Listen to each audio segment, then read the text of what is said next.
Assalamualaikum warahmatullahi wabarakatuh. Perkenalkan, nama saya Ilistria Rahmadani dengan NIM D3240102 dari Program Studi Arsitektur semester 3 Universitas Muhammadiyah Surakarta.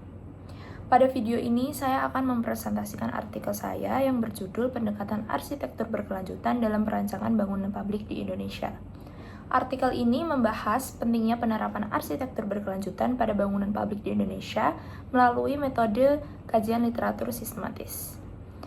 Untuk latar belakang penelitian ini mengangkat dari fakta bahwa sektor bangunan itu menyumbang sekitar 40% emisi gas rumah kaca global.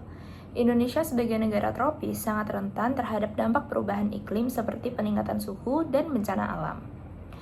Meskipun konsep arsitektur berkelanjutan sudah berkembang, penerapannya pada bangunan publik di Indonesia sendiri itu masih terbatas. Hal ini disebabkan oleh biaya awal yang relatif tinggi, keterbatasan pengetahuan teknis, serta regulasi yang belum mengikat secara nasional.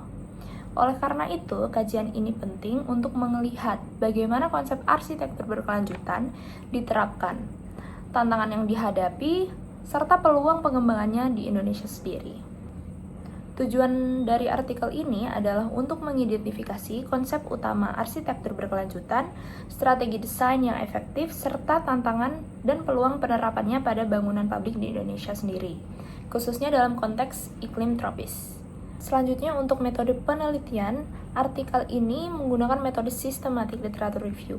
Metode ini dilakukan melalui tahapan yang terstruktur, yaitu identifikasi literatur, seleksi artikel, ekstraksi data, dan sintetis tematik. Pencarian literatur dilakukan pada basis data akademik seperti Google Scholar, Science Direct, Scopus, dan ResearchGate. Artikel yang dianalisis diterbitkan pada rentang tahun 2010 hingga 2024, dengan fokus pada bangunan publik di Indonesia sendiri.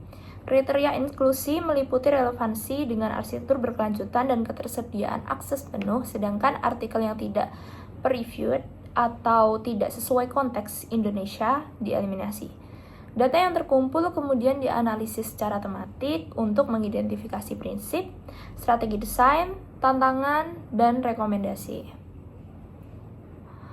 Lalu rujukan dalam kajian ini berasal dari buku dan jurnal nasional maupun internasional. Beberapa rujukan utama antara lain konsep arsitektur berkelanjutan oleh Hibbert, laporan IPCC terkait emisi bangunan, serta penelitian-penelitian di Indonesia yang membahas desain tropis, efisiensi energi, dan penggunaan material lokal.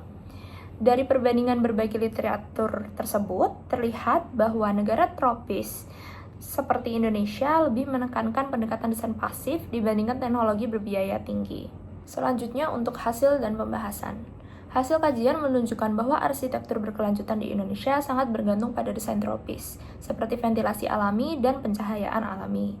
Selain itu, penggunaan material lokal dan ramah lingkungan terbukti mampu mengurangi konsumsi energi bangunan. Strategi lain yang banyak diterapkan adalah pengelolaan air hujan, penggunaan energi terbarukan seperti panel surya, serta integrasi teknologi bangunan pintar.